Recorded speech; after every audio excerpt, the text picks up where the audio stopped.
നമ്മുടെ പുതിയ വീഡിയോയിലേക്ക് എല്ലാവർക്കും സ്വാഗതം. ഉച്ചയൂണിന് വളരെ എളുപ്പത്തിൽ ഉണ്ടാക്കിയെടുക്കാൻ പറ്റുന്ന നല്ല ടേസ്റ്റിയായ പരിപ്പ് പുളിങ്കറിയുടെ റെസിപ്പി ഒന്ന് കാണാം. അതിനായിട്ട് ആദ്യം തന്നെ ഒരു പാനിലേക്ക് 1/2 കപ്പ് ചിരകിയ തേങ്ങ ഇട്ട് കൊടുക്കാം.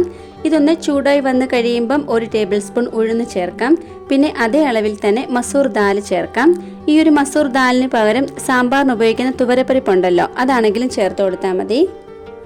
ഇനി നമുക്കിതിലേക്ക് കടലപ്പരിപ്പ് ചേർത്ത് കൊടുക്കാം. ഇതൊരു 3 ടേബിൾ സ്പൂൺ ആട്ടോ ഞാനിവിടെ ചേർത്ത് കൊടുക്കുന്നത്.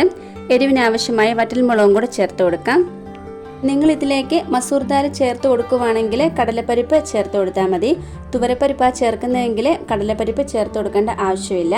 ഇനി ഇതെല്ലാം കൂടെ നന്നായി തന്നെ ഒന്ന് ഫ്രൈ ആക്കി എടുക്കാം.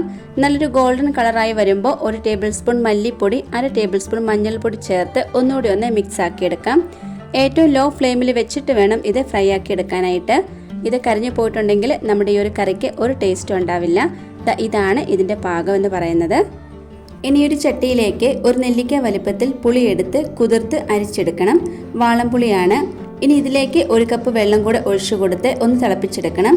ഈ ഒരു വാളംപുളിക്ക് പകരം തക്കാളി വെച്ച് ഉണ്ടാക്കിയെടുക്കാം. തക്കാളി ആദ്യം ഒന്ന് വഴറ്റിയെടുത്തതിന് ശേഷം വേണം പിന്നെ ഇതുപോലെ വെള്ളം ഒഴിച്ച് തിളപ്പിച്ചെടുക്കാനായിട്ട്. ഇത് നന്നായി ചൂടായി വരുമ്പോൾ നമ്മൾ നേരത്തെ ഫ്രൈ ആക്കിയെടുത്ത തേങ്ങ ഇതിലേക്ക് അരച്ച് ചേർത്ത് കൊടുക്കണം. എന്നിട്ട് 1/2 കപ്പ് വെള്ളം കൂടെ ചേർത്ത് നന്നായി തന്നെ ഇതൊന്ന് വേവിച്ചെടുക്കണം. നമ്മൾ ഇതിലേക്ക് ചേർത്ത് കൊടുത്ത പരിപ്പൊക്കെ വെന്ത് കുറുകി കിട്ടണം. ഇതുപോലെ നന്നായി തന്നെ ഒന്ന് മിക്സ് ആക്കി കൊടുത്തതിന് ശേഷം ഇതൊന്ന് വേവിച്ചെടുക്കാം. ഇതിപ്പം നമ്മുടെ കറി ഏകദേശം ഒന്ന് റെഡിയായി കിട്ടിയിട്ടുണ്ട്. പരിപ്പ് വെന്ത് കിട്ടിയില്ലെങ്കിൽ കറിക്ക് നന്നായി പച്ച ചുവയ്ക്കും. അപ്പോൾ അതൊന്ന് ശ്രദ്ധിക്കണേ. അല്പം കൂടി ഒന്ന് കുറുകി വന്ന് കഴിയുമ്പോൾ നമുക്കിതിലേക്ക് കടുക് താളിച്ചു കൊടുക്കാം. അതിനായിട്ട് ഒരു പാനിലേക്ക് അല്പം വെളിച്ചെണ്ണ ഒഴിച്ചു കൊടുക്കാം. വെളിച്ചെണ്ണ നന്നായി തന്നെ ഒന്ന് ചൂടായി വന്ന് കഴിയുമ്പോൾ 1/2 ടേബിൾ സ്പൂൺ അളവിൽ കടുക് ചേർത്ത് കൊടുക്കാം.